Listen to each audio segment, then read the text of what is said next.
રત્નાકર 6 માં સુંદરકાંડના પાઠનું ભવ્ય આયોજન કરવામાં આવ્યું।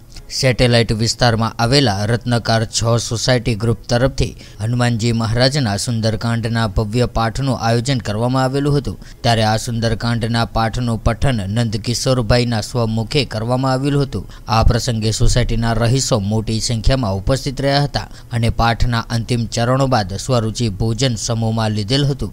આજના કળિયુગમાં પણ ધર્મ પ્રત્યે જાગૃતિ જોવા મળે છે। કીર્તિભાઈ દવે, આપણું ગુજરાત, અમદાવાદ।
तो व्हाट्सएप, ट्विटर, फेसबुक, इंस्टा जहाँ भी आपका अकाउंट है, इसे शेयर बटन के द्वारा वहाँ पर शेयर करें।